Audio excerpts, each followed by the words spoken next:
네, 여러분 안녕하십니까? 오늘은 11주차 11번째 강의가 되겠습니다. 오늘 강의할 부분은 특허법, 지금까지 설명해 온 것 중에 가장 핵심이 될 것 같고, 또 여러분들이 다음 주 강의하게 될 특허 침해의 구제 방법과 연결된 특허 청구항의 범위, 그러면 그 전제된 몇 주 전에 강의했던 특허 출원의 발명의 상세한 설명의 특허 청구항과 또 그 청구항이 특허로서의 보호받는 범위는 어디까지인가, 또 침해에 대한, 특허권 침해에 대한 법원의 판단 기준은 어떻게 되는가, 이런 부분을 싸고 있는 특허의 보호 범위, 또 특허 청구 범위의 해석, 균등론과 특허 침해의 판단, 이렇게 해서 세 개의 꼭지로 나눠서 제가 PPT 강의안을 만들었습니다. 그럼 먼저 특허 보호 범위의 제 첫 번째 강의를 1교시로서 시작하겠습니다. 1장 특허의 보호 범위.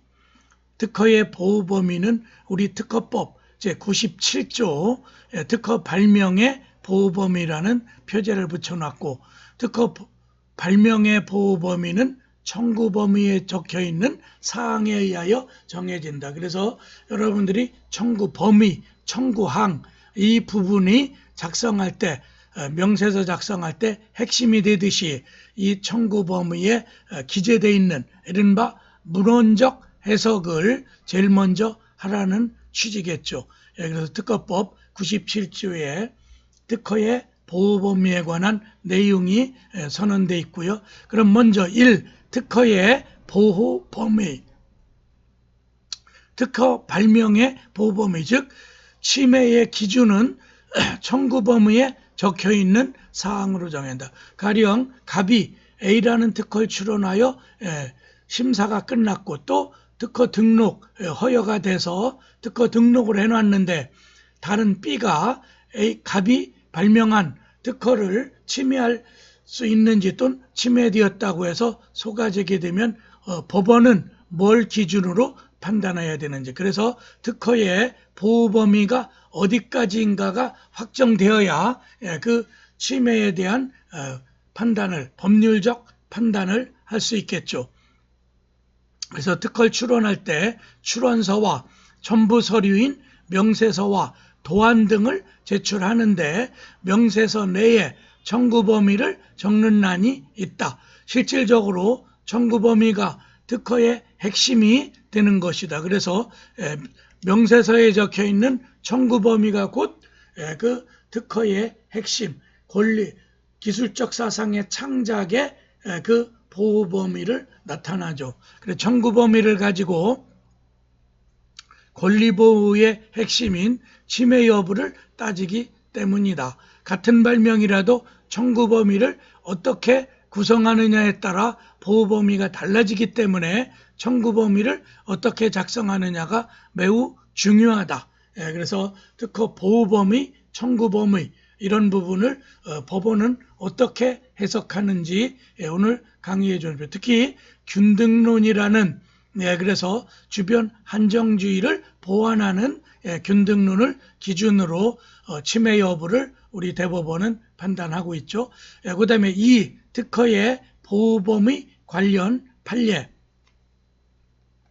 특허 발명이 필수적인 여러 개 구성 요소로 이루어져 있다면 특허의 보호 범위는 각 독립한 구성 요소가 아닌 각 구성 요소가 유기적으로 결합된 전체라는 법원 결정이 나왔다. 그래서 서울중앙지법 민사 50부 2008년 5월 7일 부가세 환급 시스템의 특허권자인 주식회사 3소프트 베스텍이 경쟁업체의 특허권 침해를 막아달라며 웹캐시 주식회사를 상대로 낸 특허 침해 금지 가처분 2007 카합 359 판결에 결정에서 기각 결정을 내리면서 여기에 그 특허 청구 범위의 해석을 구체적으로 하고 있죠.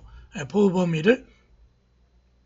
재판부는 결정문에서 특허 발명이 여러 개의 복수의 구성요소로 돼 있는 경우에는 그 각 구성요소가 유기적으로 결합된 전체로서의 기술 사상이 보호되는 것이지 각 구성요소가 독립해서 보호되는 것은 아니다면서 그렇게 이제 결정을 한 거죠.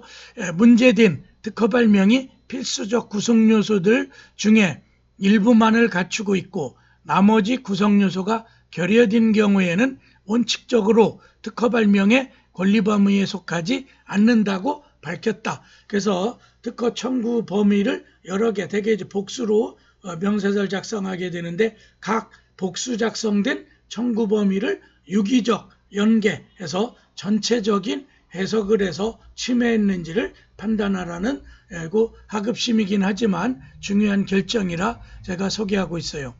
재판부는 이어 피신청인의 제품은 환급대상 판별부에 있어서 자동으로 환급대상을 판별하는 것이 아니라 사용자가 업종별로 부가세 환급 여부를 설정하거나 그렇지 않으면 각 카드 거래마다 계정 과목으로 접대비, 복리후생비 등을 수동으로 선택해줘야 한다면서 이는 환급 대상의 판단에 있어서 사용자의 정신적 판단이 개입하는 것이어서 이렇게 이제 업종별로 선택해서 기입을 해야 되는 거죠. 이와 달리 사용자의 정신적 판단 없이 환급 대상을 판단하도록 하는 신청인 제품, 그러니까 이제 여기서 침해 당했다고라는 가호 발명쯤 되겠죠. 그리고 신청인의 제품의 환급 대상 판별부, 환급 정보 저장 단계를 구비하지 않은 것으로 봄이 상당하다고 덧붙였다. 그래서 그 침해했다는 나호 상대방의 발명 특허는 그 기술은 결국은 거기에 주관적인 기록을 통해서 업종별로 넣는 그런 또 하나의 청구 범위들이 있었겠죠. 그렇기 때문에 가호 벌명의 침해에 대한 가처분을 기각한 거죠. 그래 법률신문 2008년 5월 10일 기사에 특허 보호 범위는 각 구성 요소에 결합된 전체, 이게 이제 하나 그 청구항만 봐야 될 게 아니라 거기에 A의 특허에 대응하는 B 침해가 됐다는 가해자의 그 특허를 전체적 결합으로 봐서 거기에 특별히 또 다른 청구항이 덧붙여져 있다면 침해된 게 아니라고 보는 거죠. 이 그래픽은 특허 발명의 보호 범위. 그래서 이 벤 다이어그램으로 작은 동심원 또 B 이렇게 해서 청구항이 B가 A를 포함할 때 A와 B가 같으려면 그게 이제 청구항이 하나로 합체돼야 되는 거죠. 그래 A는 B의 범위에 포함되는가? 그래서 A의 청구항과 B의 청구항에 있어서 보다 큰 기술적 범위가 흡수돼서 그래서 이게 이제 벤 다이어그램은 A는 B에 포함된다는 이런 수학적 보호죠. 그리고 같을 때는 원이 하나로 그려지면서 청구 범위가 완전 일치하고 결합된 특허 범위 자체가 똑같아야 된다는 뜻이죠. 그래서 특허 발명의 청구 범위를 1장에서 설명해 드렸고요. 그 다음에 특허의 보호 범위 3에서는 발명의 상세한 설명과 보호 범위의 관계는 어떻게 아주 밀접한 관계를 갖고 있는데 그래서 발명의 상세한 설명에 보호 범위 해석하는 방법을 설명해 보겠어요.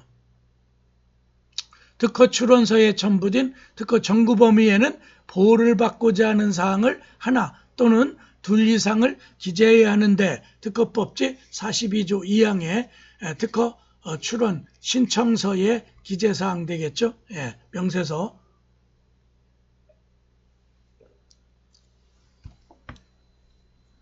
이 청구항은 발명의 상세한 설명에 의하여 뒷받침되어야 한다. 그래서 청구항이 여러분들이 소라면 뭐 똑같은 건 아니지만 소장을 작성할 때 제목 소장하고 뭐 이제 소송 명칭을 쓰죠. 또 당사자 표시하고 그 밑에 가면 청구 취지가 청구 항에 대응한다고 저는 설명해 보고 또 청구 원인 있죠.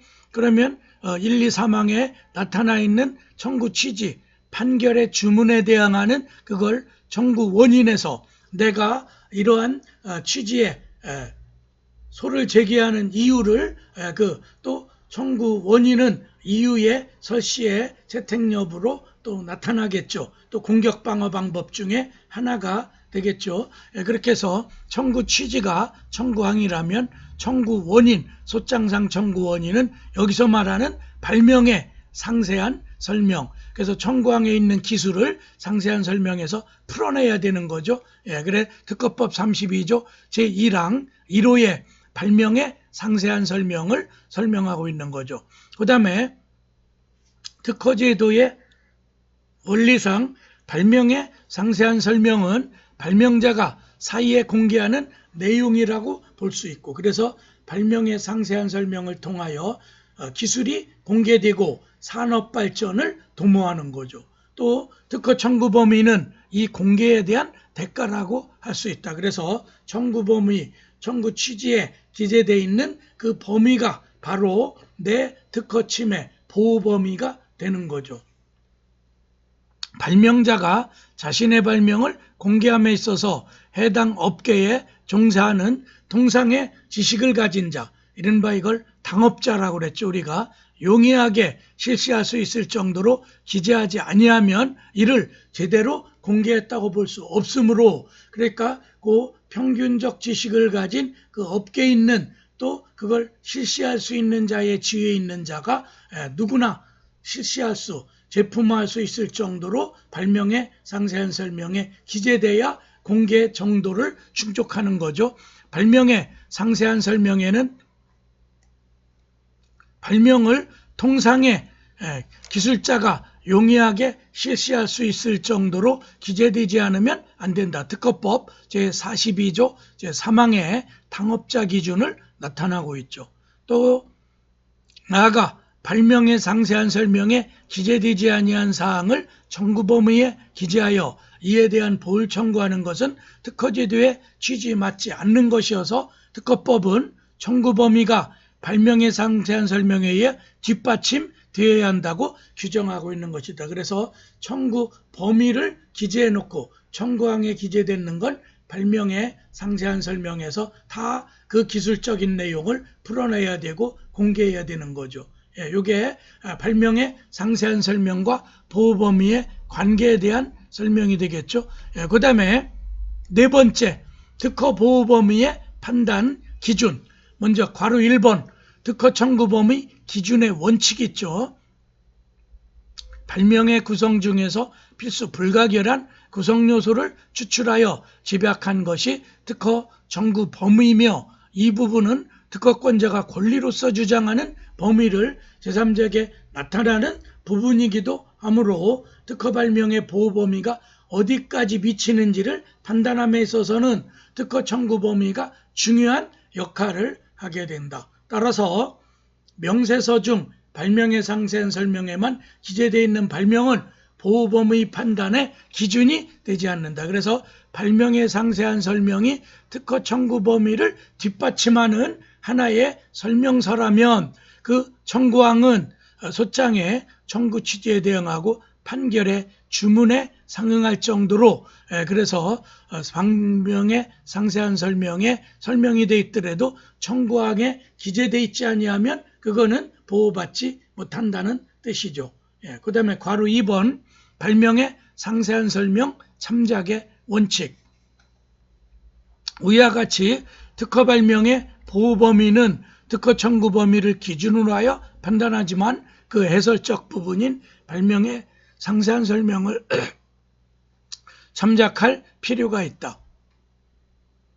명세서 중 발명의 상세한 설명에는 그 발명이 해결하고자 하는 기술적 과제에 대한 목적과 그 목적을 달성하기 위한 구성, 그리고 그 구성에 의하여 달성되는 효과가 구체적으로 기재되어 있어 특허 청구 범위에 기재된 추상적 기술 사상을 정확히 이해하기 위해서는 발명의 상세한 설명을 참작하는 것이 타당하다. 그래서 발명의 상세한 설명과 특허 청구 범위는 유기적 결합, 유기적 연계가 돼 있다고 보고 나중에 특허 침해 여부를 판단할 때도 아까 청구항 하나만 볼 게 아니라 다수의 이미 특허 명세서에 기재되어 있는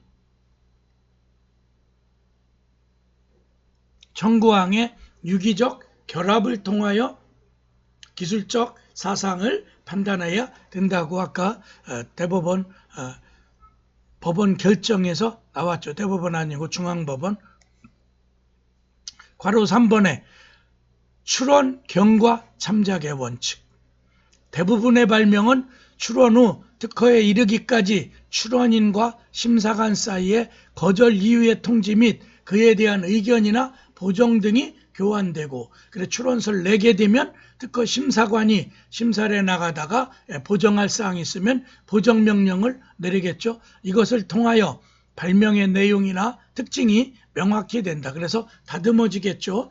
당업자가 그걸 실시할 수 있을 정도로 공개의 구체성 같은 걸 심사관이 심사하다 보면 그런 걸 보정을 통해서 보완한 다음에 그 특허 출원을 허가하겠죠. 따라서 심사 과정 중에 출원 경과는 특허 발명의 보호 범위를 보다 정확히 파악하는 데 참작으로 자료가 된다. 그래서 출원 경과 참작의 원칙. 이 경과 속에는 심사관의 보정, 그러면서 발명이 다듬어지겠죠. 명세서를 수정 해나가서 완성되는 거예요.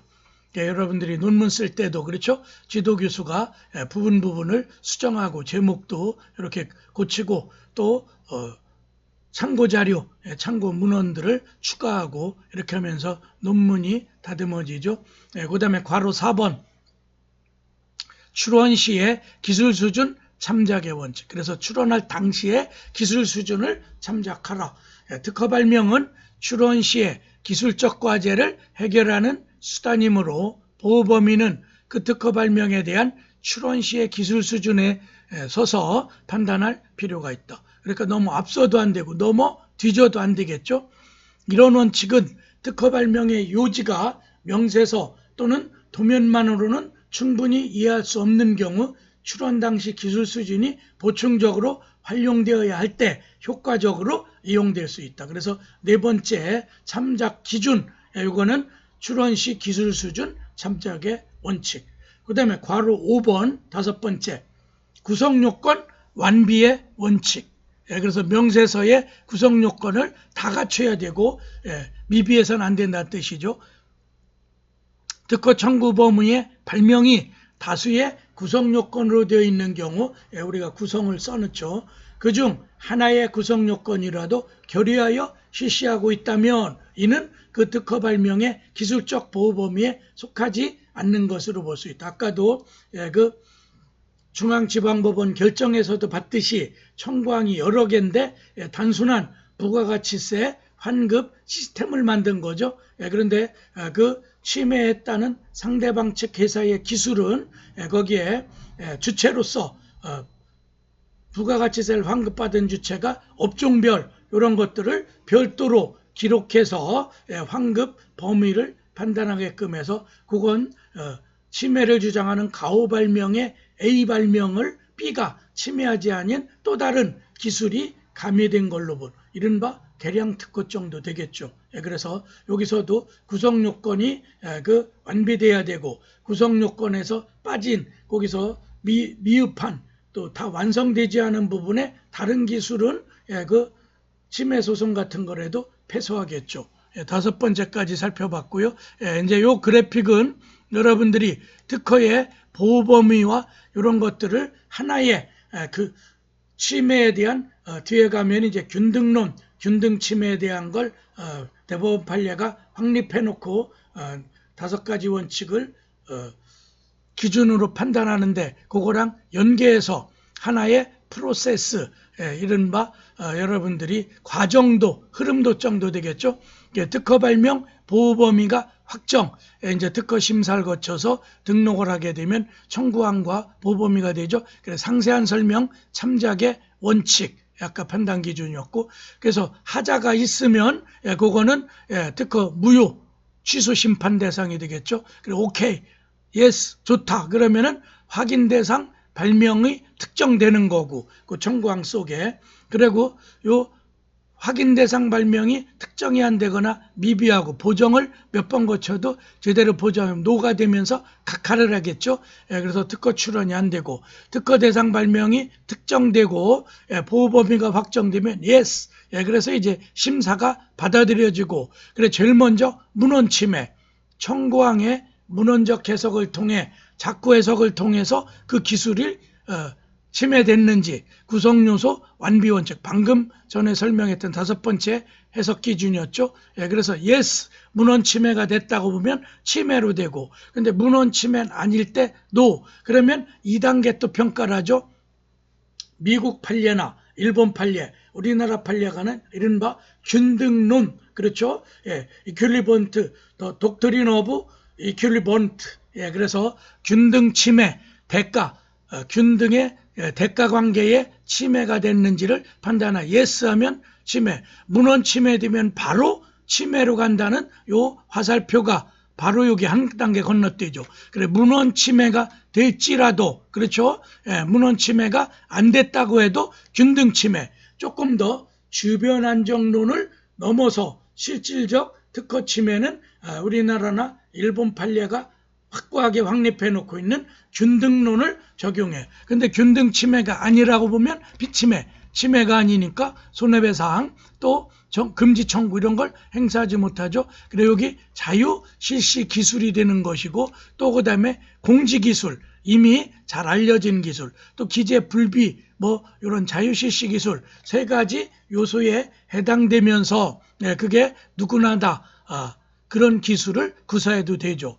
그런 게 바로 요 특허 보호 범위와 침해 판단, 마지막에 대법원 판례가 어떻게 나올지를 예측해 볼 수 있는 요 그래픽이에요. 그래 균등 요건 판단의 1, 과제의 해결 원리, 동일성 여부, 동일 여부, 또 치환 가능성, 다른 기술로 바꿔낼 수 있는지. 2번, 또 3번째 균등 판단의 3번째 요건은 치명, 치환, 자명성 판단, 치환 용이 다른 걸로 바꾸는 게 자명하다, 또 쉽다. 그래 요 1, 2, 3은 적극적 균등 요건, 판단 요건이라고 하고, 그래서 그런 걸 적극적으로 원고가 주장해야 되죠. 그래서 내 기술을 침해했다, 내 특허를 침해했다고 주장하는 원고. 그 다음에 4번, 5번은 균등 침해 판단의 소극 요건이에요.